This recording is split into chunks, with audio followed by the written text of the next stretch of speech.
Bum bum bottom bum bum bottom bum bum bottom bum bum bottom bum bum bottom bum bum bottom bum bum bottom bum bum doobie doobie da da da doobie doobie da da da doobie doobie da da da bum bum bottom bum bum doobie doobie da da da doobie doobie da da da doobie doobie da da da bum bum bottom bum bum bottom ba da ba da ba da ba da ba da ba da ba da ba da ba da ba da ba da ba da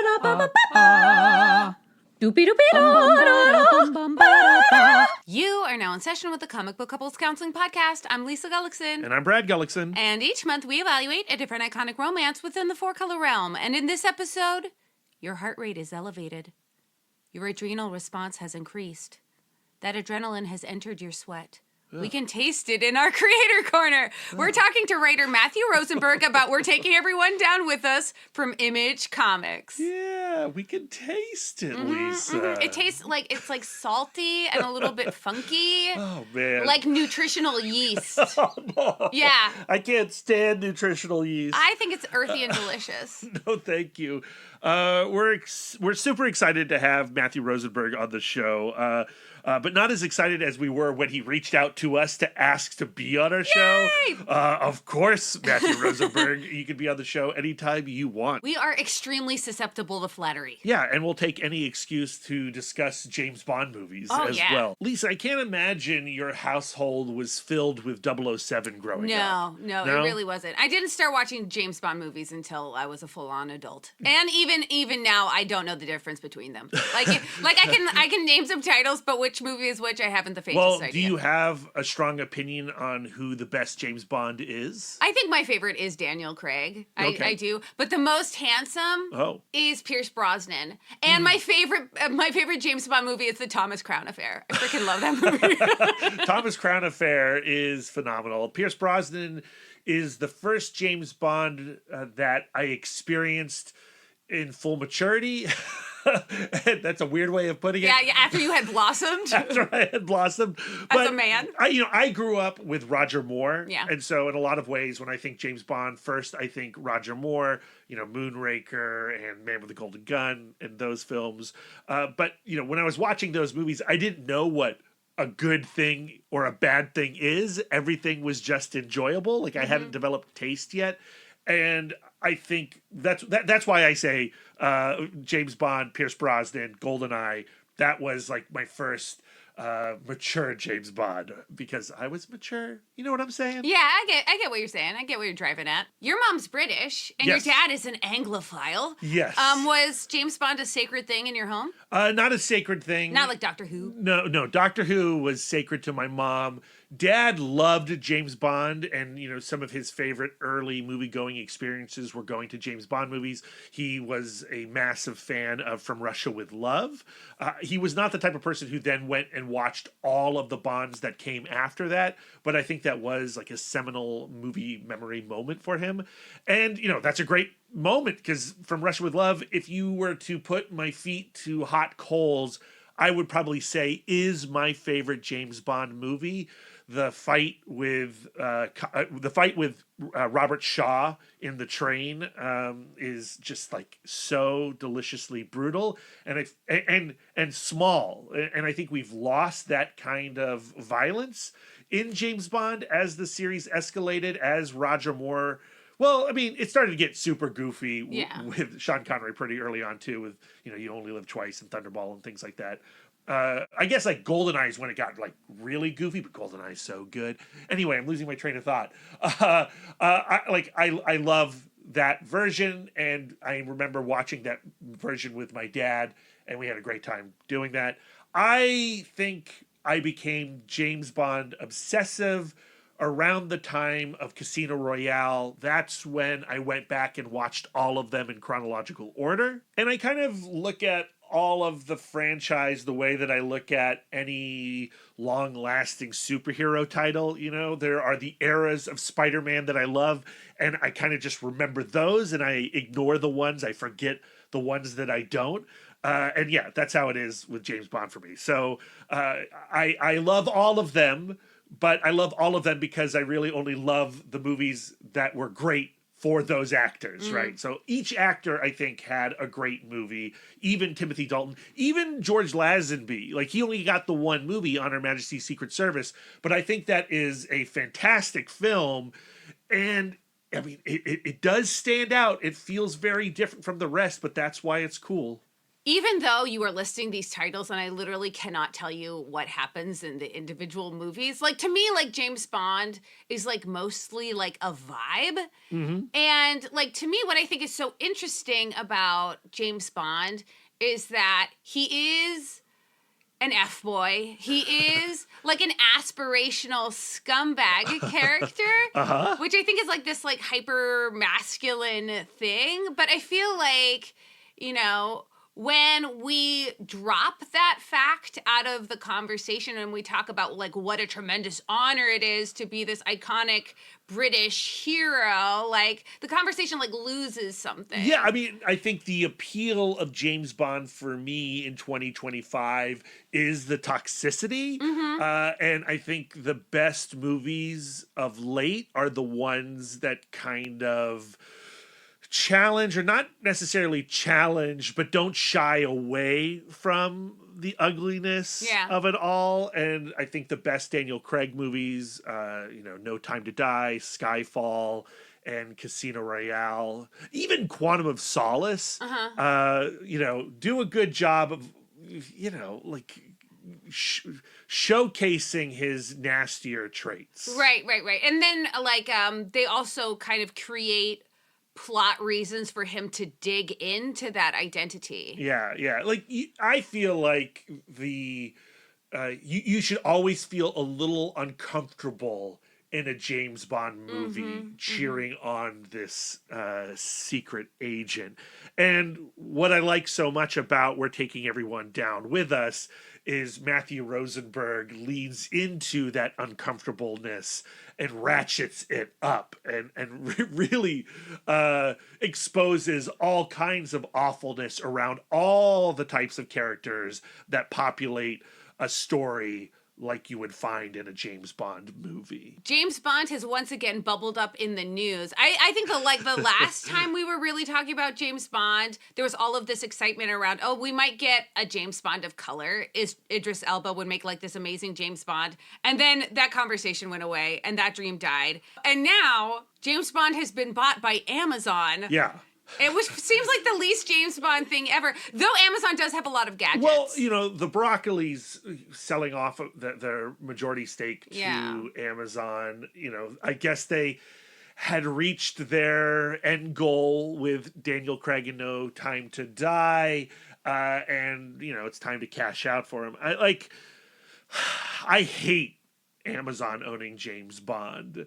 Like, my relationship with Amazon has changed drastically over the course of this last year. Like, how I look at that company and its power and its stranglehold over everything in this world. Like, we've gone ahead and tried to distance ourselves, separate ourselves from Amazon, and we're not perfect. We canceled our Prime. We canceled the Washington Post. We're trying to order more locally from, like, our local comic book shop. Yeah. Richard Corbin's Den Volume 5 from Dark Horse Comics just came out, and I made sure to place that order through Big Planet Comics. If we do order a book online, we're doing it through BarnesandNoble.com, our former employers. And former villains of You've Got Mail, How the Tides Have Turned. Yeah, I mean, it is crazy, right? Because here in Reston, Virginia, when Barnes & Noble first showed up, and when we joined them as employees, they drove out Little Professor Bookstore. Yeah. And then as Amazon became the titan that it is, Barnes & Noble was driven out of Reston. And, when we left Barnes & Noble, it was at this moment of turmoil where they were getting desperate and focusing all of their attention on selling credit cards to their customers. And it was getting so ugly. But since then, the company has changed leadership, new owners, and it feels like the store is going through a moment of revitalization.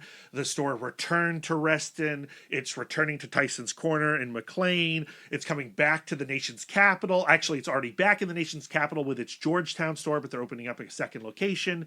And I feel like there is more hope out there for the brick and mortar business because we're seeing a philosophical change with the customer base, with the society base, or at least some portion of the society. We realize that we like having places to go. Yeah. And we like to shop. And we Yeah. like to hold a book in our hands and flip those pages. Yeah, we can't spend all of our time in our little cubicles and inside our homes boxed in. We need to go out into the world and discover things. And if you're listening to this and you find yourself nodding your head in agreement, I would love to recommend a book to you. It's called How to Resist Amazon and Why: The Fight for Local Economics, Data Privacy, Fair Labor, Independent Bookstores, and a People-Powered Future. It's by author Danny Kane, and I just started reading it, and it's excellent. I find it stoking all the fires that I want stoked, and I find it to be a very hopeful read as well. And I look out at the sales of Target going down and the stock of Tesla going down, and I see a people-powered future being possible. Impact is possible. Yes, these billionaires are not independent of market pressure. We can create change. It just comes down to us not becoming too exhausted by it, like not just like giving into it. We just have to do the little bit that we can. Yeah, and I think how I avoid that exhaustion is discovering books like Danny Kane's book, and you know, just, yeah, like I said, stoking those fires. And we as comic book readers, we already know how to do this. We go to local businesses all of the time. That's why we call it our LCS, our local comic book store. Yeah. We support independent artists. We support, open conversation in public places. We can do this. We just have to do it in other areas of our lives more mindfully and more enthusiastically. And if you're listening to this and rolling your eyes, I would love to point you in the direction of the classic Matt Boers cartoon of how we should improve society somewhat. I'll just include a link to it in the show notes of this episode for you to see. It's all the bad place, right? Like, there is no good place. It's about affecting change in incremental ways. Just doing better, not being perfect, just trying to be a little better. I can't remember who said it, but Vita Ayala paraphrased it recently on Blue Sky. And, it's this notion of progress not occurring by 100 people doing something perfectly, but by 1 million people doing something imperfectly. Yes, and I can be one of those easy, because I do things imperfectly all of the time. Yeah, right. So Lisa and I are not necessarily excited about Amazon owning James Bond, but we are super excited about we're taking everyone down with us, with Matthew Rosenberg taking some tropes from the James Bond concept and doing something new with them. We're making it sound like the main character of this comic is a James Bond-like character. That's not true. Yeah, That's not true. right. The comic centers around this girl. She's like between the age of like 11 and 13, and she is slowly perhaps coming to the realization that her dad is a supervillain, perhaps. But there is definitely a James Bond-like individual. Yeah, I feel like spy. he is telling a James Bond story, but from a different perspective, a perspective that you would not have seen in a James Bond movie. The complete credits for the first issue are as follows. It's art by Stefano Landini, written by Matthew Rosenberg, colored by Roman Titov and James Wordie, lettered by Hassan Otsmane-Elhaou, and the original series design is done by Becca Carey, and it's edited by Steve Fox and Eric Harburn. And it all falls under the umbrella of Tiny Onion. Yeah. We certainly take notice whenever they're involved. It's published by Image Comics, and the first issue arrives this Wednesday. Lisa, you talked a little bit about this book's perspective, but could you dig into the plot a little bit more? Sure. We meet Annalise, and she is being raised mostly by a horde of robots created by her dad. And she's starting to feel resentful that her dad is spending more time in the lab with his lab partner and less time being a family with her. I get the impression she does not get a lot of human contact, No. and that's what she's really thirsting for. And so she begins acting out a little bit, not following directions. And one day she doesn't follow some signage and she finds what seems to be a hostage. Yeah. And then the other half of the book is this Rook agent who has been tasked with dealing with her dad. Right. The plot has like a sci-fi bent where you get the impression that the dad is doing some kind of gene experimentation. The hostage refers to him as a Vitruvian. We all know the Vitruvian man, the ideal of humanity. So that seems to be the direction that the plot is going in.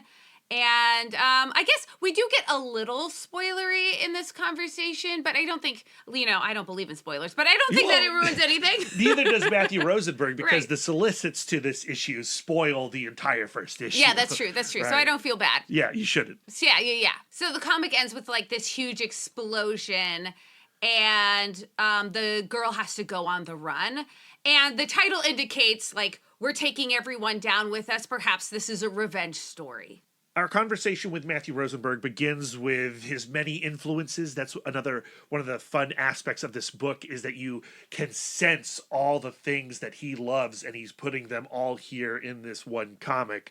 Now, of course, before we bring Matthew Rosenberg into our love nest for this conversation, we need to do a little bit of an ad break and hear from one of our sponsors. Hi, friends. If you enjoy comic book couples counseling, then undoubtedly you'd enjoy the Beyond the Cape podcast. They are a laid-back talk show in which every episode highlights their love of this beautiful comics medium, their own personal journey with it, and the journey of the respective artists they feature on each episode. This June will mark their second anniversary, which we certainly recognize as a massive accomplishment. So be sure to follow them on Instagram at Beyond the Cape Podcast, and follow them on Spotify with the Uncensored Nerds Network. Now let's get back to the rest of our show. So once again, the first issue of We're Taking Everyone Down With Us from Image Comics arrives this Wednesday, the 26th of March.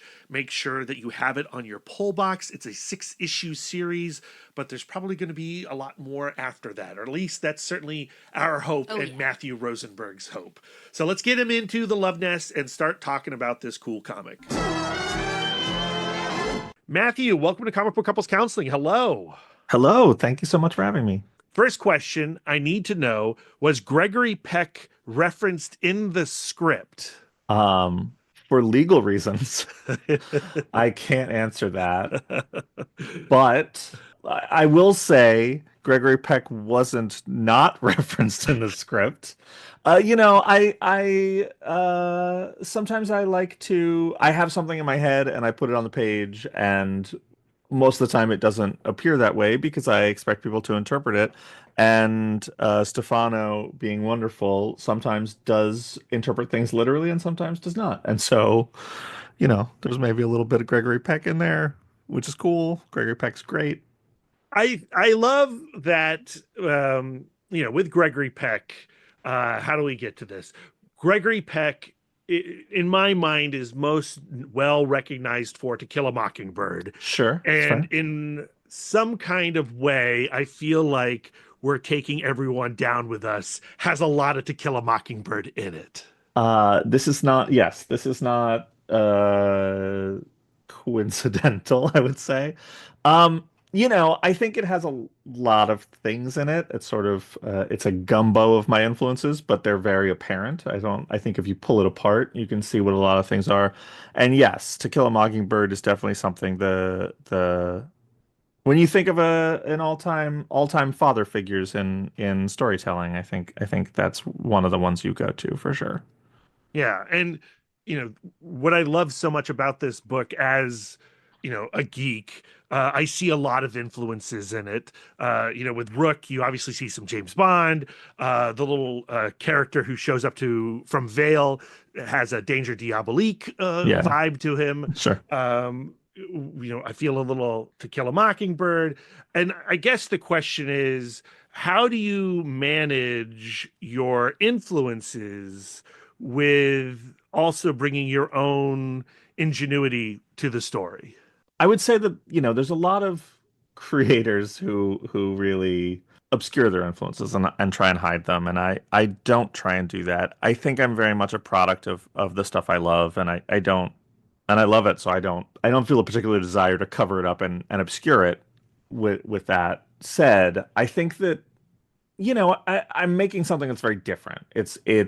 And partially it's just because it is so many different things smashed together that it's not going to feel like any one of them. And we end up with this book that, like, I know that the trendy thing right now in comics and whatever is to be able to do the composite of this meets that. And I can never do that easily because it's too weird. Those stuff is too weird. There's too many pieces, and it doesn't mean that it's not accessible, but you just can't really be like it's Paper Moon meets Diabolique meets, Because the what the hell does Terminator. that even mean? Yeah, because it doesn't mean exactly. It doesn't mean anything. It's not. There's no way to sell that to anyone. But I think it's not. Nothing ever overpowers anything because at the heart of it, like, we have a story we want to tell, and a lot of the influences are just sort of flavor and color, if that makes sense. Like, it's not. To Kill a Mockingbird's not a driving comparison in the story, and Diabolique is not a driving comparison in the story, but they are little elements. They're flavor, if you would. The story you want to tell is always my favorite part of the conversation about a book. I am a themes guy. I am like a let's be vulnerable, let's talk about the relationships type of person. Sure. And I can tell from this first issue that this book contains all of that. Hmm. And yet I feel like we're having this conversation way too soon because, like, all we have is kind of this uncomfortable, uneven relationship between a father and a daughter Yeah. that is just so many secrets and so much manipulation. In a lot of the promo, that's how I found out that this was a revenge story. Like, going off just this first issue, I would Yeah. have no way of knowing that. So I love that you spent the whole first issue on this. It's a loving relationship, but in an uncanny kind of way where it just Yeah. doesn't feel quite right. Why spend a whole issue of a revenge story on just these two characters? Why is that your starting place? So there's a couple things. One, I think there's sort of a trend in comics to kind of do the first issue as the first act of a story that you end on your inciting incident, and you kind of the last page is going to be your movie poster and blah blah blah. And I don't have a problem with it. I think there's people who do it exceptionally well. I don't think the medium needs to do that. The only reason to do that is because you're asking people to lay down $4 or $5 a month, and that's a big ask. I think you can ask the same of people by making them care about characters without having to misbalance your plot or by having to sell everything in the first issue. And so we wanted to have stuff in every issue that's going to feel like a twist and like change the dynamics and change what the book is. I think that it's a 6 issue series. We may do more down the road, but for now it's a 6 issue story, and we want every issue to have some of all of those elements. We want them to have the twists and the evolution of character and introducing new elements and sort of broadening the world and all of that. And so with that conceit, I just really wanted to, I always care about character first. I sort of start all my books with characters and then go from there and figure out who the characters are, who the relationships are, and then it's about tone and world and setting and plot and afterwards. And these were characters that, like, you can't do a revenge story doesn't work if you don't care about anyone involved. And so, you can I can set two characters off to go get revenge, but if you haven't spent time with them and you haven't spent time with the people they care about, then it doesn't matter. It doesn't have weight. And so, while yes, it's a revenge story, it's sort of in the title that it's a revenge story. It is also um, a lot of things. It's a book about a girl's relationship with her father, and it's about um, the threshold of adulthood and all those things. And so we chose to front and center those ideas more than the revenge first, and you'll get to the revenge. I'd like to dig into Dr. Alderman for a second. The story starts with his diary where he says, saving the world, like being a parent, is a never-ending battle between hope and regret. I was wrong, of course, because it does end. Your parenting ends and the world does end. Other than this in the diary entry where he asserts that he hopes things, or that he thinks about his daughter when his daughter is not asking for something from him, I really don't get the impression from him that he really loves his daughter or really empathizes with his daughter at all. Well, this is going to be a darker answer than I necessarily want it to be, but why Perfect. not? I think some of it is about, I mean, in some ways it's a book about regret, and that's one of the main themes of the book is just regret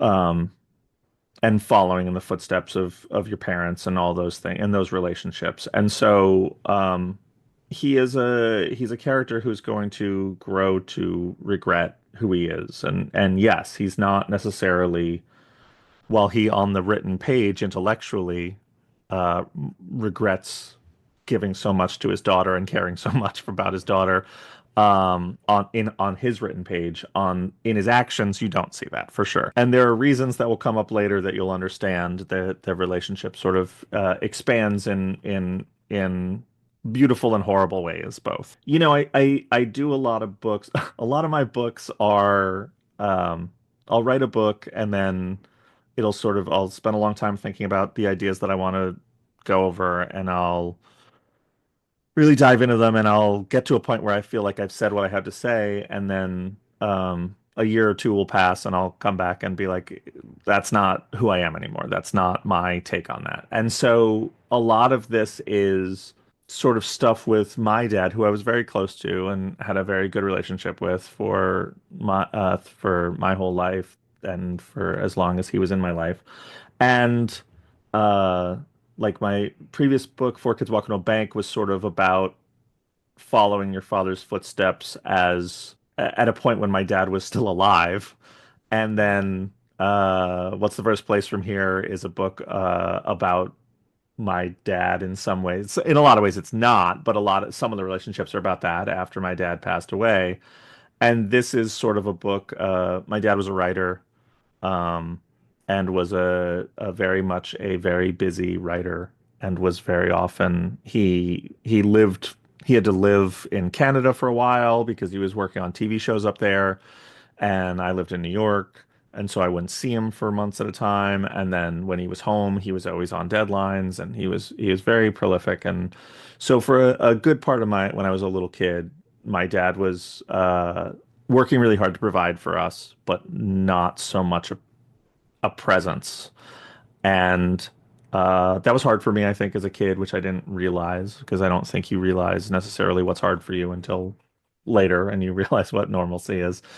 Um, but also, here I am as a writer. I spent years not wanting to be a writer because both my parents were writers, and I saw that it was a very difficult path. And here I am as a writer, and now I'm sort of left with all these things that are questions and difficulties, and even if I didn't necessarily see it in the surface on my dad being away, like I was afforded a very nice life because he was. And so, yeah, I think some of that, the struggle in Dr. Alderman's perception of his health versus the way we view him is sort of me reconciling some of that with my father, probably, if that makes sense. That's so interesting because, like, when I was reading this story, like, I was thinking about Brad and I are not parents on purpose. We are child free. We do not want to raise kids, and we super respect people who do make other people. I think it is a necessary Sure. thing and a beautiful thing. But we're selfish. But when when we are being our worst gremlin selves and looking at other people's life choices, you go like, you look, two people looking at each other, going like, let's have some more of this. Two of us is not enough, and Dr. Alderman calls his daughter Starfish. Hmm. And that is like the grossest iteration of that, right? So if you take a starfish and you cut it in half, then you get two starfish, and it's just like, look, it's twice as much me. You know what I Yeah. mean? And he talks a lot about she's his legacy, she's his heir Hmm. by nature of their relationship and by nature of who her parents were. Like, just the raw materials are just like such quality that there are like this Yeah. kind of like expectation, all of that stuff is in there. But I was thinking of it entirely from the big starfish's point of view of like, and look, but Yeah. like, nah, I want people to agree with me, so let's make some, but I didn't think of it from the little starfish's point of Yeah. view of like, oh my goodness, the stuff that I am made of. Do I want to be my parents? Am I turning into another star-shaped being? Even though I do not necessarily want to look like that dude who made me or whatever. Yeah, I mean, I think, I'm always fascinated in storytelling. I think that there are certain moments in a person's life which are, I think, inherently fascinating to me, and I hope other people. And one of them is, this thing that's not necessarily quantifiable for some people, but is very quantifiable for other people, which is the moment when you have to do something where you are suddenly know that you are accountable, that you're no one else's responsibility. And it's for some people, that's a thing that they never really realize. It never manifests in a way that's tangible to them. And for other people, it's very much like, oh, a parent died, or I had to raise a sibling, or our house burned down, whatever it is. I chose all traumatic things, but I think there are non-traumatic versions of that, of just like, I got a job, or like I chose to go to school, or whatever it is. I'm very fascinated by that. And so that's a big thing in the book. And I think some of that is clouded in for Annalise, but also probably for me in some way, of like, do you follow in the role of a parent? Like, there's a path that's forged, and there is a path that is not necessarily easier, but is what you know, and choosing that path. And I think for her, I wanted to have that journey be weighted in terms of like, at the start of the book, she doesn't know anything. She doesn't know who her dad really is, like what he's all about. And she doesn't know that there's a more normal version of childhood that she's never seen. And so as she goes, is a little bit of a spoiler, but she's going to be presented with both of these ideas of like a more normal life and the life of a villain, and who's she going to be? And I wanted to weigh it heavily in terms of that, of the perspective of her father, and let it be known that like, he expects her to be his legacy. He expects that of her, and that's a huge burden. And I think for a 13-year-old girl to have that versus go make friends and play and fall in love and do these things, it's like, that's a real angel on your shoulder, devil on your shoulder moment for her, that she's going to have to choose a path. And yeah, I wanted it to feel really oppressively weighty for her in both directions, if that makes sense. It does. And we have to talk about the extension of her father's parenting through one of the characters on the cover, the robot hand, the Sure. robot in this book. Talk about building that particular caretaker. So, she grows up on this island with her father, and he's a mad scientist, and he's made a bunch of robots. And uh, she's going to end up with one of them, on the run with one of the robots. And he is, in some ways, an extension of her father. Um, how much of an extension of her father will be tested and we'll learn more about as we go. But he's very much the opposite of her father in some ways because he's ever present. The robots were always around her. Well, she can't go see her father, and he's always in the lab. They are the surrogates for her father. And so, in that regard, she has this hole in her heart that is the absence of her father from being more involved in her life. But then she has this real decent proxy of her father who she resents and hates. And she's sort of forced on the run or chooses to go on the run with the worst version of the thing to her mind, the worst version of the thing that that thing that she wants, but actually it's the best version that she's known. And it's, in some ways it's a grass is always greener thing, but also I think there's an element of um just not she's just not a she just doesn't she's looking for anything that makes sense to her and nothing feels right. And so having this presence that is there doesn't feel, I mean, it's not right. It's a robot. It's a robot that kills people. It's not a good father.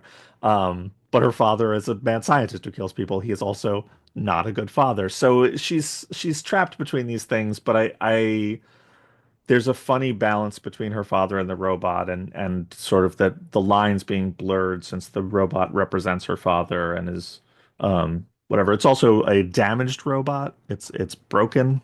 And so in that it raises questions of how much it represents her father or not as it goes. It's the surrogateness of the robot that I find so intriguing because you get a robot to do the thing that you do not want to do, Yeah. and the further removed this robot gets from the father, like, will it follow? Plus, we've seen already in this first issue that this robot has it within himself to reprogram depending on circumstances. Yeah. So I imagine the further and further we go along in the story, then less and less he's going to uphold his original program. Yeah, I mean, without spoiling too much, he is taught to be a certain type of parental figure to her, and now that they're removed from everybody else, he can reevaluate that and Mm. reevaluate if he was taught to be the correct one. And the decisions he makes are, a big crux of the story. He's at the end of the day, he's sort of a kind-hearted robot and a loving robot and a very broken, damaged robot at the same time, and trying to be the thing she needs when he knows that he can't is very hard for him. I'd like to talk about two elements on the cover, if we Okay. could. Yeah. One is the title, which is "We're taking everyone down with us," and how the reader holds that title in their head as they read this story, Hmm. and how we can insert that into different characters. Like, but to me, ultimately, the motivation of that title that title is the motivation of the central figure. Sure. Yeah. Can you talk about crafting a title? And you are somebody who likes to craft, um, I'm not going to say long titles, but thoughtful titles. They're long. Yeah. Um, I mean, they're not long. The book is longer than the title, but the title's longer than most. Yeah, I there's a couple funny things that we did which are weird. And I've done this before. I I I love a title so much that I end up painting myself into corners with it. And we did it on Four Kids Walk Into a Bank where we really liked the title, and then at a certain point we are like, well, the twist that it's a heist story is gone. Like that's on page one. You kind of understand that it's going to be kids going into a bank, probably for a nefarious reason. And it really took a very good tool away from us. And I like it. I think I made a better book because of that, because we didn't rely on it. Like the shock value is not the end of issue one or the end of issue two being like it's children robbing a bank. It's like that's on the front cover. And this is sort of the same. That it's I didn't want it to be a twist that it was a revenge story. I didn't want to be twist that it's um a self-destructive story. I didn't want any of those things to be. I didn't I didn't feel like we needed them. I feel like there's so much more stuff that I want to explore that we could sell the better title and not rely on them as a crutch. But also, um, yeah, I don't know. I like we also did like the solicit for the book is someone was like, it's very spoilery, and I was like, it is, except it's not super important. Like it's spoilery, but it's not because we don't like it's an important spoiler if you care about that element of the book, and I don't. Like it's not what the book is about. So like the solicit is like the title. It gives things away that I feel like we can give away because that's not what we're trying to do. Hmm. Um and yeah, I just like a long title. I used to work I mean it's really depressing to go into like a bookstore and look at the titles of novels and be like, "Oh, they're so," and just look at the covers where you're just like, these are designed so beautifully and they're so evocative. And then you go into a comic book store and it's like, this book is called Punch. This book is called, you know, whatever, Super Guy. Like it's just so unimaginative and dull to me. And there's people who do it great. There are ones that are great, but I think for the most part, I just like something that's more evocative. I love, I think indie film does it better. I think novels do it better. I think uh, manga does it better. Like everyone sort of does titles better than comics. And so I'm always trying to do things that, everyone gets the title wrong. They're always just like say the wrong thing, but they're close enough. You go into a shop and you say three out of the six words and they'll probably know what you're talking about. Um, so yeah, I just I like something that people hear it and it turns their head a little bit, and it's really hard to do that with a one word title. So It's been with us a long time now, but I don't know when this phrase spoiler alert got introduced. sure. But I would love whoever said it first to be just like gently, just lightly rolled into traffic. Because to me, like it creates this conversation where like the be all and end all of any story is if it surprises you or not. And Very. that's Yeah. just like and that's just not true. That's just not what stories are about. They're not about surprise. Yeah, you don't even know if Yeah. you like a book or a movie or a comic until you've read it 6 or 7 times. Right. Yeah. Yeah, I don't think everyone goes to go see Hamlet all the time because they don't remember what happened in it. Right, right. It's I agree with that. I think this spoiler supremacy, and I also think the converse of that is whoever gave people the term plot hole and didn't fully Yeah. explain what it was to them. And so like every time you do something where you're not immediately handing all the information to a reader when they go, this is a plot hole, a little piece of me dies every single time. You, sir, are a plot hole. That's true. You do That's not true. know how to read books. Yeah.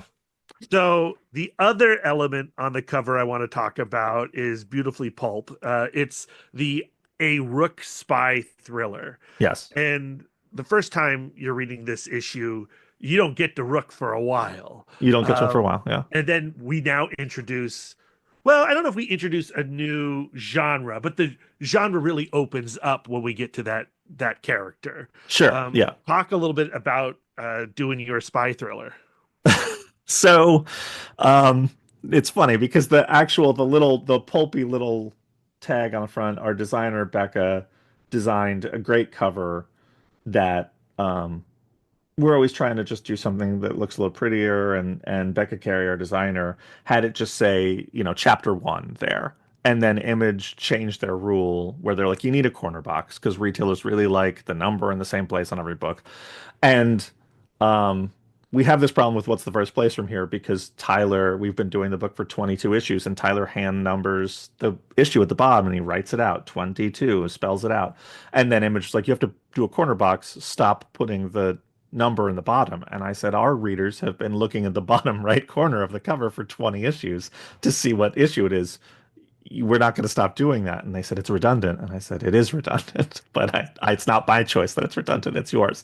And they're right. I mean, retailers, it's easier for retailers. It's easier for readers. The books, a lot of times you only see the top half. But so we had this chapter one thing that I really liked, and then we had to lose it. And I was sad to see it go. And then I was like, I'm going to find something else to put in there in this little box. And we did. but the thing that we found is sort of a yes, the book is a spy book in the loosest structural sense of a spy story.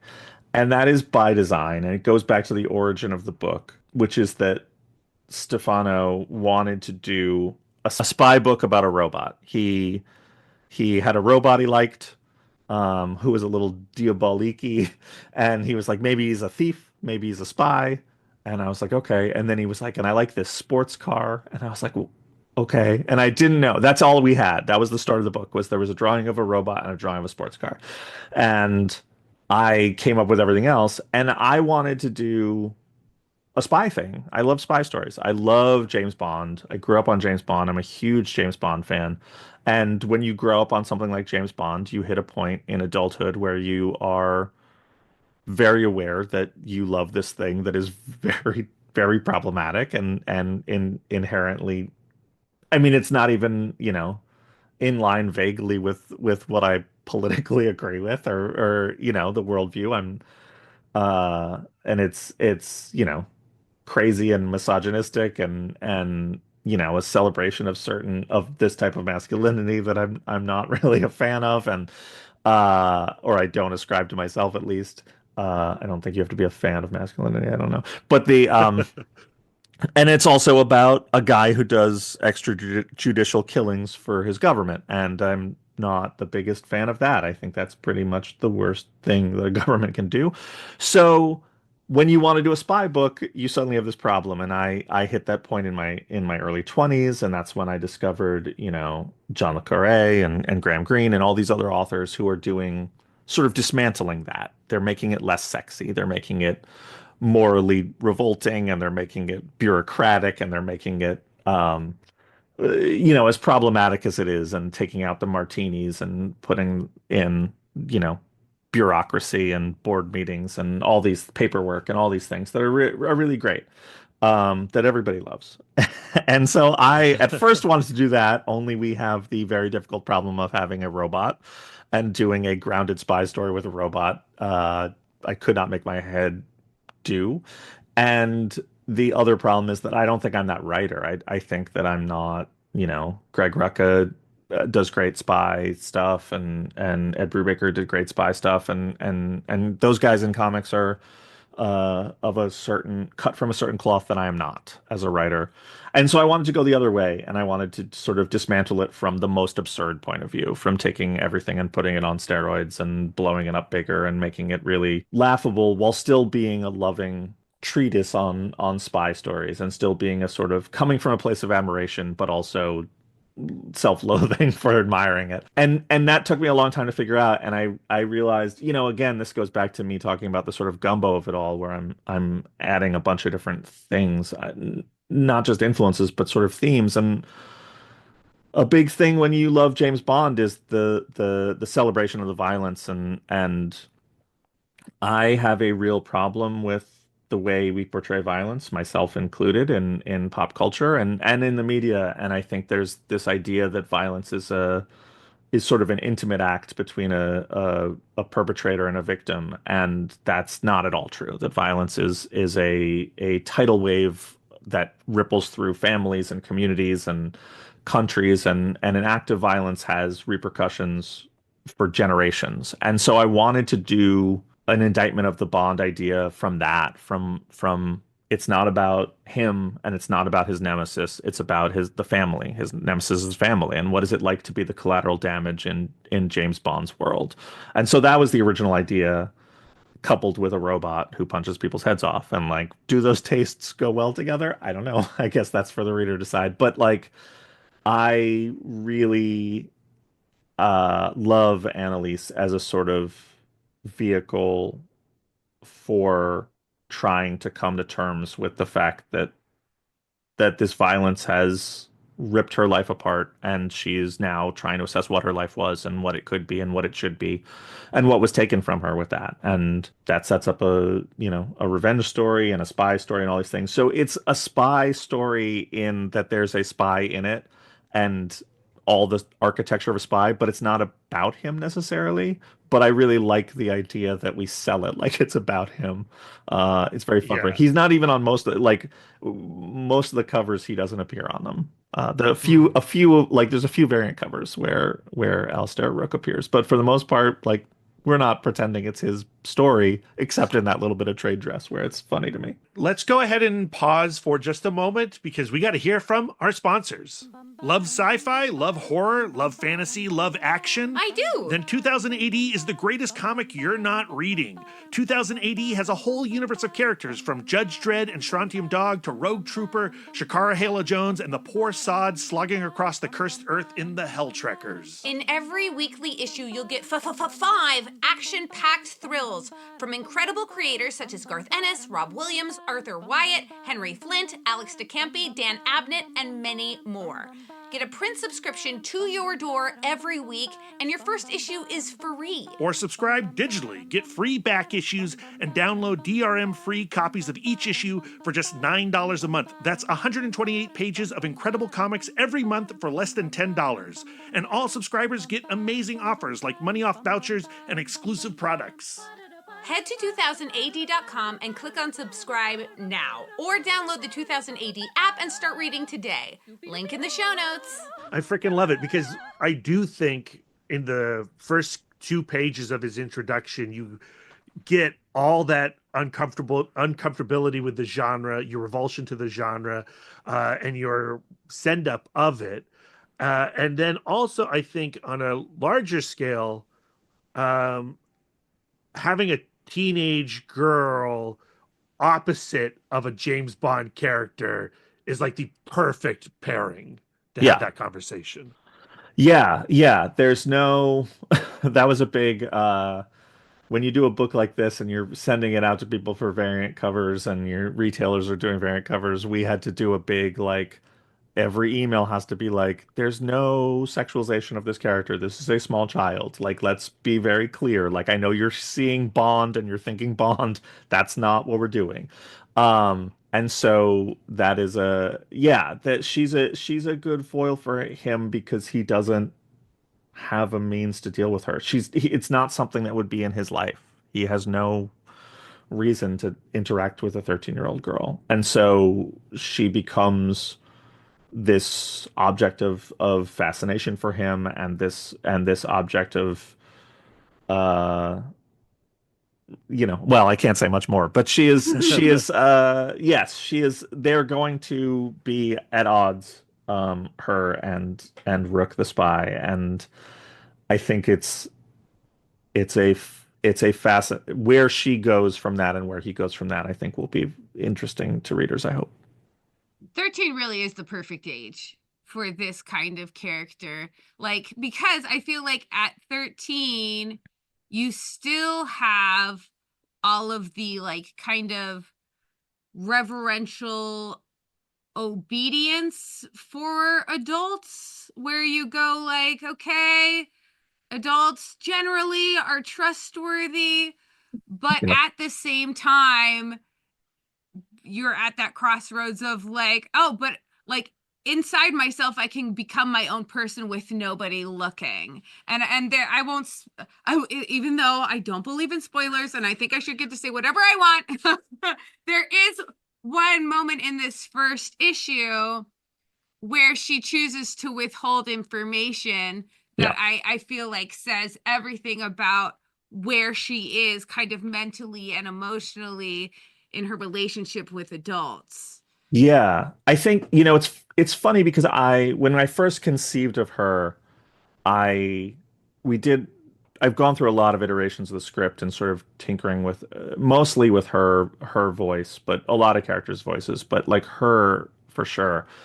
And I wanted her to read sort of this odd, she read too young and she read too naive and my editors Steve Fox and Eric Harburn sort of flagged it and they were like, sometimes she seems really young, and I said, well, she doesn't know anyone, like she has no socialization practically.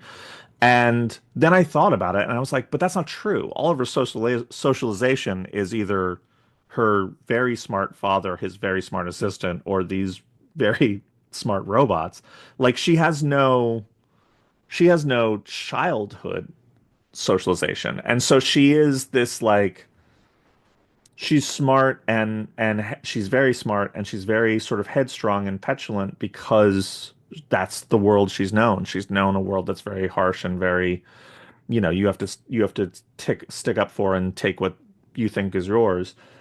But yes, the idea that she is still a child is still at the core of it. She is still a very small child, and she is going to constantly be in the story meeting characters where she is doesn't know how to approach them anymore because her whole worldview has changed because she's met another human, another adult, and it's gone horribly. And she's like, and so she has this like naivete in the way she approaches people, but also a viciousness in the way she approaches people. And that's really the most challenging, but sort of the most fun thing to do with her going forward is to balance that of like she can't just talk like a badass 30-year-old, but she also can't be just a small child. She's this weird hyper thing that we don't see a lot. That's a weird amalgam of these things of just the innocence and the coldness of the world she's been raised in.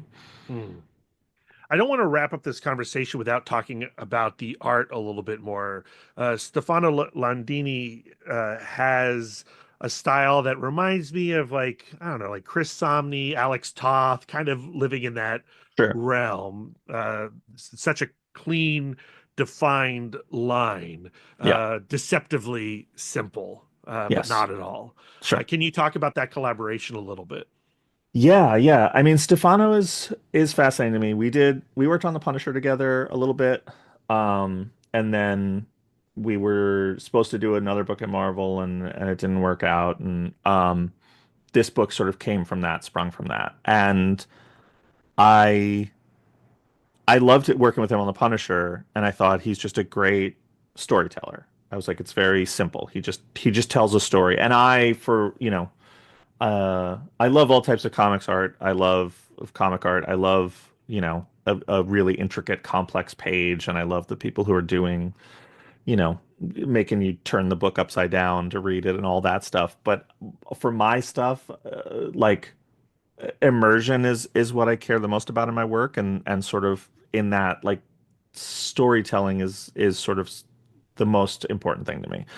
And so that I was very excited about with Stefano. But the thing I didn't realize going in, and this is just the nature of doing, your Marvel or DC comic, is that like a lot of times you're writing scripts, you don't know who you're writing them for. You can't tailor it to someone. You're not studying your collaborator. You're writing a rough blueprint of what a comic should be and then expecting them to dance around on it. And I don't make indie comics that way. I want them to be for a person. I want us to build it together.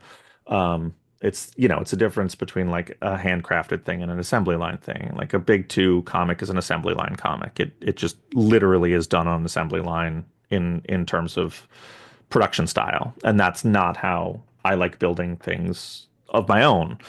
And so when we moved over, I was like, this is going to be fun because he's a great storyteller. And what I found is that he is actually a much better artist than I thought because he's also been getting these assembly line scripts that are not playing to his strengths. And in doing that, I realized like he's great at character moments. He's great at emotion and like and he can do comedy in these characters, which is really incredibly hard. And then he's great at action. He's just like there's no amount of action that he can't sort of figure out how to make it work on a page. And every issue I sort of am now pushing him on that to be like, well, how far can I take it before he's like, I can't do that. And like, we're right. I'm writing the fifth issue and it's just like, yeah, everything he's done, he's come through in flying colors. And like you said, there's a deceptively simple accessibility to his style. Um, but I think, yeah, the deception comes from the fact that like he's kind of really good at everything. He's really good at the character moments, the action moments, the atmosphere. There's a lot more like sort of tone and atmosphere in the later issues, and like he's just really sets a mood really well. And there's a lot of big bombast that he does, and it's very rare to find someone who can do all that. And he's really, he's the singing, dancing, acting master for Yeah. this. The last few pages, he really does something different, and it's Mhm. Yeah. awesome. Yeah. Yeah. Yeah, yeah. Once those pages came in, I was like, okay. I was like, okay, I've been playing with him with kid gloves here, and he's gonna go back and do. We're gonna add more and more, and there's a sequence in issue 3 that I literally in the script, uh, on the pages in the script, I said, I don't think you can draw this, but this is how I see it in my head. Take a shot at it if you think there's a way in. If you spend a day on it and it doesn't work, let me know and I'll come up with a different version. Mm. And a day later, he sent it to me, and I was just like, oh, I that's exactly what I envisioned, and I didn't know how to do it. And I sent it to a bunch of people to be like, hey, without any writing, without any dialogue, without any of that stuff, do you understand what this sequence is? And everyone was like, yeah, it's this. It's super clear. And I was like, okay, cool.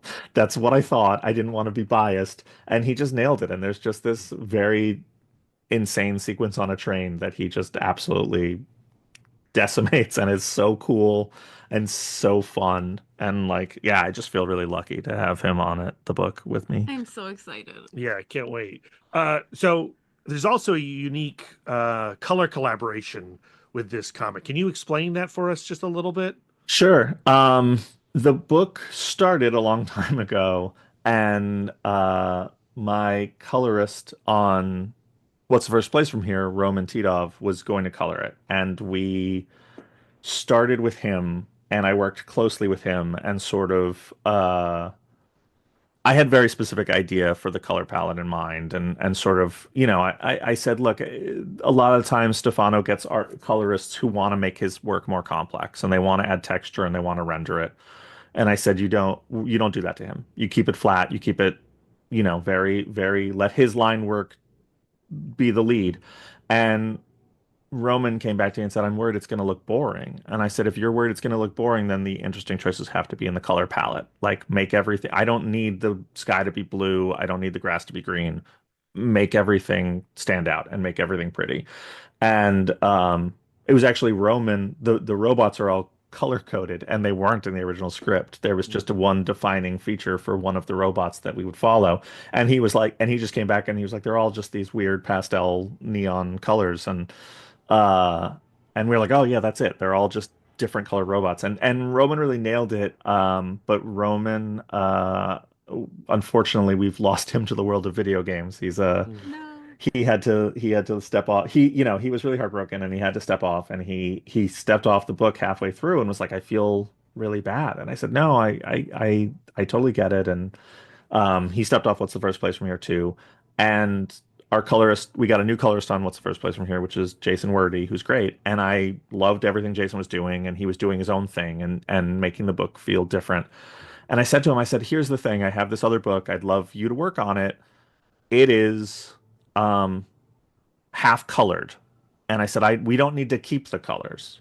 I said, I don't want this to be a book where it's um you're the colorist. You're going to be the colorist on the whole series. Like, you can recolor everything. I want to show you the colors because we like them. And I want you to understand that and just go from there.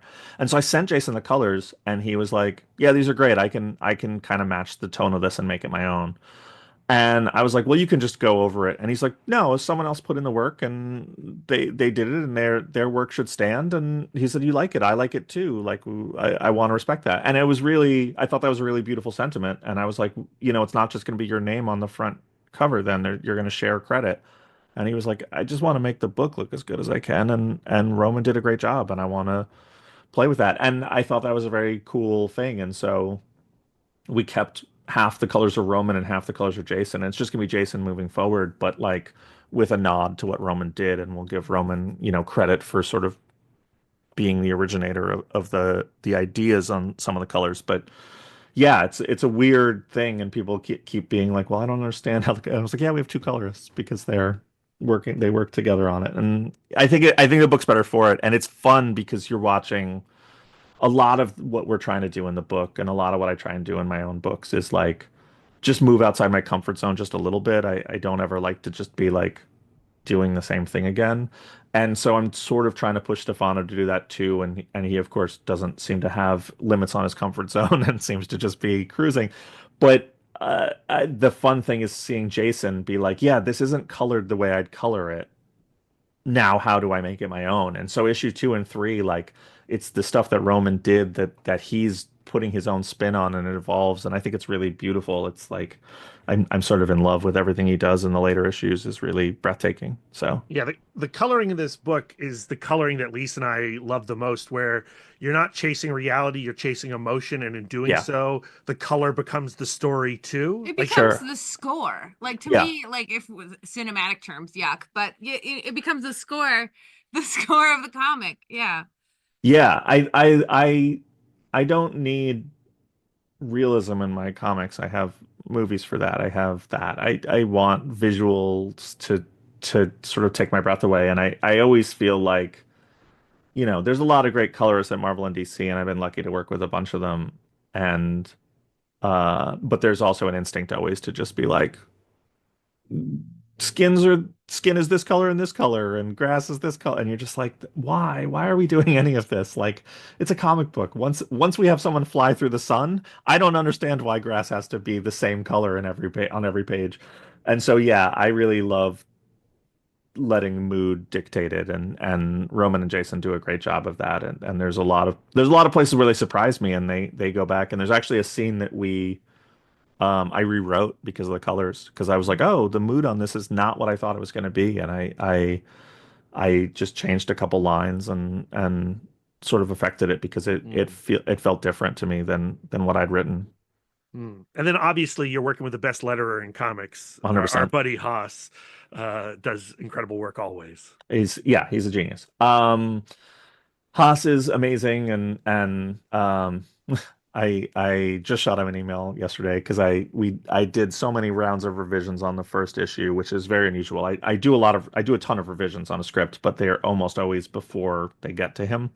And this one, we just kept tinkering on it, and so I was just like, hey man, I think I owe you more money, because I really brutalized him. But he's such a champion, and he's such a I think the big thing about the book and the way the visuals work, and I'm struggling to keep up with them because they're all working on such a good level, is that everybody knows when to take the lead and when to play support for each other. And so like there's pages where Stefano's lines are just everything on the page, and everything else is kind of muted and just as it should be. And then there's pages where the colors need to pop, and Roman and Jason step up and really bring colors really selling a page. And Haas does the same thing, where there's just pages where like his lettering is like front and center, and you notice it, and it's cool. And then there's places where it's just like it blends in perfectly to the art, and you don't think about it. And there's one thing early on that he did that he was like, this is weird, but I wanted to try it. And it involves a shot of Annalise, and she's looking through a test tube, and he does Mm. a little lettering thing that he was like, this is just me messing around. And I was like, no, we're keeping it. And he was like, no, I feel like we don't need to. I was just messing around. And I was like, I really love it. I really like it, really speaks to me, and it's great. And we kept it. And that's the thing, is like he's always going to come with these really good ideas that are additive, and immersive. They just help sell everything. They blend all the elements together in a good way. And so like a lot of what I've been doing is trying to pare back my script and make my dialogue fit better with what everyone else is doing on the page. And so he's sort of taken the brunt of that in the lettering regard, but he's the best there is, so he's okay with it, I guess. Comics are so romantic. I just love it. I just love it so much. Like listening to you just really love your collaborators and make a beautiful thing. It gets me so excited. I don't I Yeah, I mean, I really do. It's a very weird feeling for me. I've never been I've always had jobs, and in my life growing up was sort of a person who supported other people's creative process, and was like, I shouldn't be a creative person. And being a creative person, there's nothing quite like, I mean, I could never write prose because I am too much in love with having other people take my ideas and make them better. Like Mm-hmm. it's the coolest thing in the world to be like, that was okay, and it came back to me, and it's brilliant is, I don't know, it gets me excited every single day to do what I do. And so, yeah, I really am super, super enamored with all of them. Matthew, is there anything about we're taking everyone down with us that we haven't talked about that you would want to talk about? No, I mean, it's funny. Like there's jokes in it. I don't Yeah, know. I good. I keep talking about it and being like, yeah, it's about, generational trauma and violence and regret and revenge and failed parenthood and, all these things and there's a lot of murder in it. And it's like, no, it's got jokes. I promise it has jokes. Like It is super fun. Yeah, yeah, we're comic it's book couples counseling. We make things It sounds a very little heavy. serious. yeah, but I do too. I think there's a world where just like you don't want to do the bait and switch and be like, this book is really funny. It's fun, and then have it be really heavy. But I do want people who have a good time to be like, people who just want to read a fun comic. I'm like, I think it's in there. I think it's a fun adventure story about a violent robot and a foul-mouthed little girl traveling the world together for the first time. And that's fun. But also, some people die and people get hurt and it gets sad in places, but it's fun. It's fun. Matthew, thank you so much for hanging out and talking. We're taking everything. Oh my God. It's a long title. We're comic book couples counseling. Things are hard to say. Here we go. I'm It's, doing it yeah, again. it's a lot of words. Well, thank you for talking. We're taking everyone down with us. This was a big pleasure for Lisa and myself. Thank you. This was awesome. I really appreciate it. And there you have it. Our thanks once again to Matthew Rosenberg for coming on the show to talk We're Taking Everyone Down With Us. The first issue is out this Wednesday. We spent so much of the time, Lisa, of our introduction talking about James Bond and Amazon and all of that stuff. And obviously this book is influenced by the spy genre, but also Matthew really wanted us to know that it's more than that. And I think what you hear early on in this conversation with Matthew Rosenberg is how personal this story is and how this is also a comic book very much about his relationship with his own father. I think it's so interesting that Annalise, we presume, hasn't really known much else than the upbringing she's gotten from her father. And yet she also knows that something isn't right. And I think that is part of coming of age, where you start realizing, oh, things could be different. Like, I could be getting more satisfaction out of this relationship I have with myself or with my parents or whatever. Yeah. And where I'm left with this issue and this concept is with the question of how much of a father is her robot bodyguard going to become. Yeah. And how much of that robot is actually her father. Yeah. I think we're going to have a lot of surprises in this series. Yeah, and I think also, like, the experience of loving someone who you discover you fundamentally disagree with. Those are definitely some weeds I'm looking forward to wandering through with Annalise. Yeah, and I think that's some relatability that a lot of people on this planet, and certainly in this country, are experiencing right now, Ding, too. ding, ding. Yeah. Yes. So there you go. That's going to do it for today's episode. Next week, we are going to Anaheim. We are traveling for our first con of the year. It's WonderCon, March 28th through the 30th. Lisa has never gone to WonderCon. I'm so excited. We don't have a lot on our schedule other than to have fun and experience the convention. So if you see us wandering around, we'll have like stickers and buttons and stuff. So please say hi. Yeah, we are actually going to arrive in LA on the 27th, the day before. We're arriving early, like 9 a.m. Which I hate. I hate getting off a plane and not being able to immediately take a shower. But Lisa, it does allow us to do some comic book shopping. Yeah, that is true, but I'm going to do it dirty. You're going to do it dirty and you're going to do it tired. You've been to Golden Apple Comics, yes. Right? So we're going to go there for sure. That's one of our favorite spots. I think we may finally make it out to Arsenal Comics. That's a store we've always wanted to visit and have not checked out yet. This is all part of our Operation Visit 50 Comic Book Shops in 52 weeks that we're doing this year. We're kind of pre-gaming our comic shop road trip that we're going to have in July. That is launching on July 12th from Four Color Fantasies in Winchester, Virginia. We're going to do a little bit of a party. So if you have the 12th of July off and you're in the Winchester, Virginia area, come on down to 4-Color Fantasies and celebrate us going out into the great expanse of all these radical comic book shops that this country has to offer. We are going to arrive in San Diego on July 22nd, and we're going to have an arrival party at Now or Never Comics in downtown San Diego just before San Diego Comic-Con. It's going to be so fun. I'm looking forward to it. A lot of fun. Before all that, though, we have April 13th.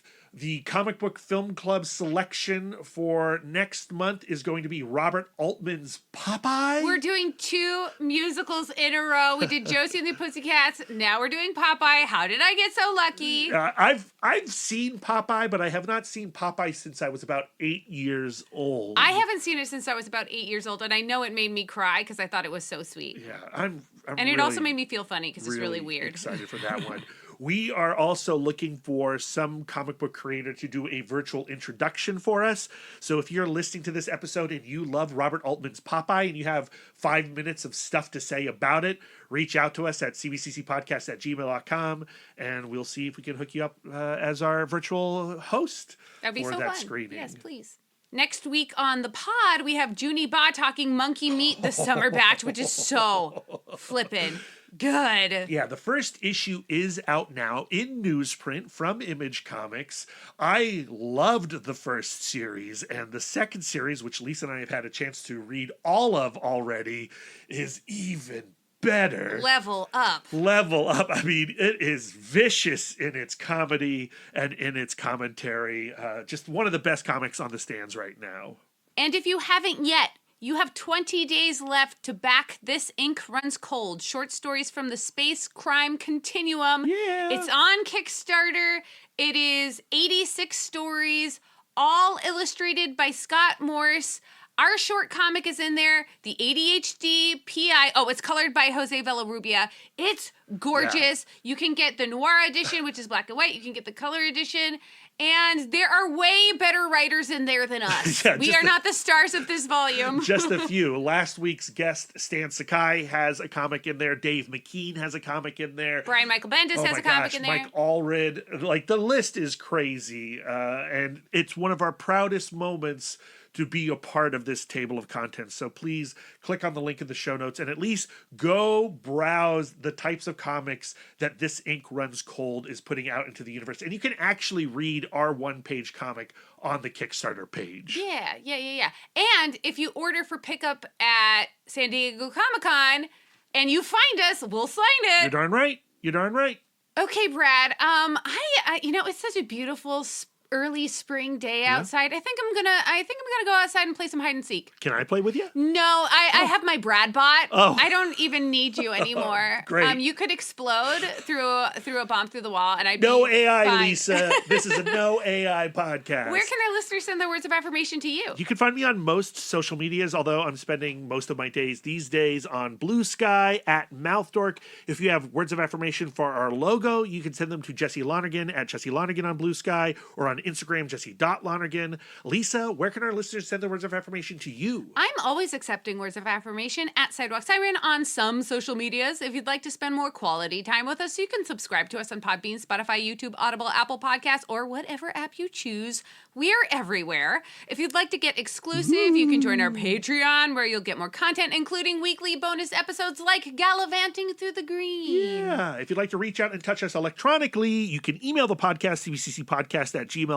You can visit our website, comicbookcouplescounseling.com, or follow us on all the socials at CBCC Podcast. If you'd like us to touch you physically, you can wear our merch, tpublic.com/stores/comicbookcouplescounseling, divided by hyphens. You can give us the gift of 5 stars on Audible or Apple Podcasts. And if you'd like to do an act of service, why not write a review or leave a comment on the show while you're there? We are fluent and receptive in all 5 love languages. It really warms our hearts and helps the pod. So until next time, friends, keep your left tank full. And your psychic rapport open. You are now in session with the Comic Book Couples Counseling Podcast. I'm Lisa Gullickson. And I'm Brad Gullickson. And each month we evaluate a different iconic romance within the 4-color realm. Oh, that's our coffee pot. And in this episode, I started so strong. You did. That was a great start. I'm sure that would have been a one-take wonder.